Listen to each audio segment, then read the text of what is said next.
Looks like I'm going to be field testing some interesting new digital night vision equipment. Carpe Sus, when hunting up in North Texas, was on the third property of the night when I spied a hog way off in the distance.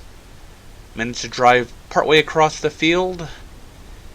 That hog is in the next field, across a deep ravine. That's a coyote, and there's my hog. I'd like to get a little bit closer to this hog. I'm awfully far away, but I'm not going to be able to get through the gate. It's going to make too much noise to get around to get to the hog. And as I move downhill on my side, the hog appears to be higher on the hill on the other side, which is going to make for a dangerous shot with my Lone Star Armory TX-15 multi-purpose carbine enhanced, through which I'll be shooting some Maker X bullets loaded by Druid Hill Armory in the Starline brass.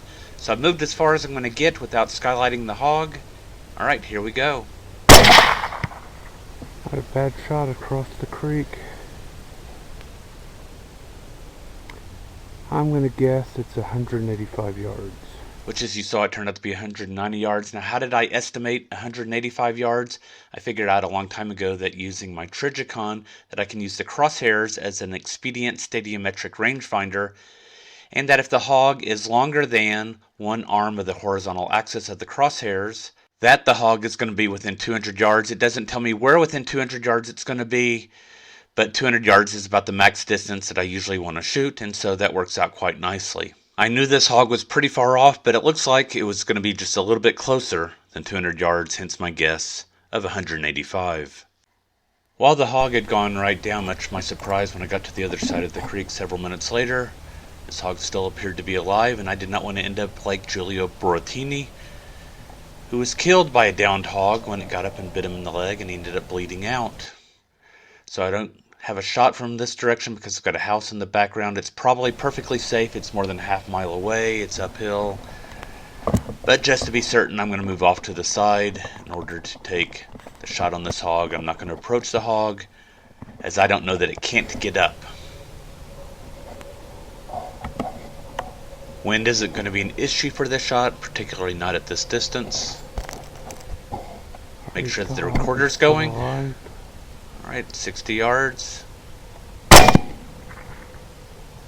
And quality has been assured.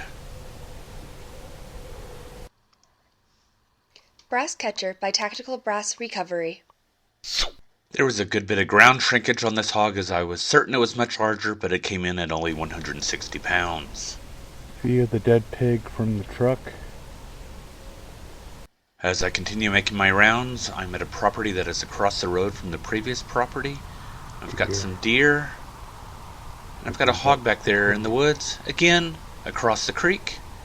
And I'm going to be setting up way over to the right in order to get my shot through the woods, which is where I am right now. And while there isn't much of a moon, it's bright enough for me to be casting a shadow, and I've stopped right here, in part because the cars on the highway have stopped going by, and so my sound isn't being disguised by the vehicle noise. So I'm just going to wait right here and see which way the hog moves. If the hog moves off to the right, I'll have a shot. If the hog moves off to the left, I will have to reposition. But I figure I'm close enough that he could see or hear me if the opportunity presented itself, and so I'm just going to hang out and see what develops.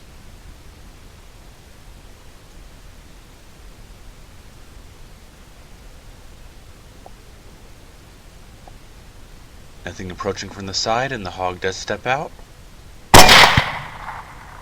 And down he goes.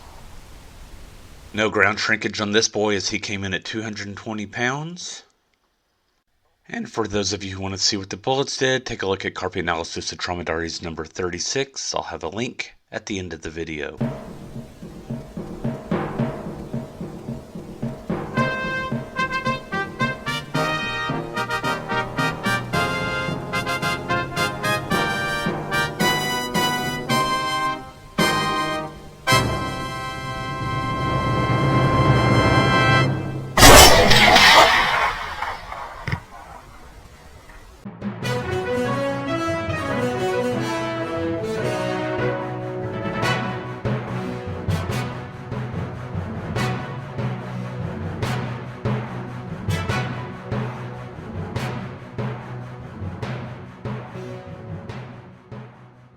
Carpe Sus, my friends.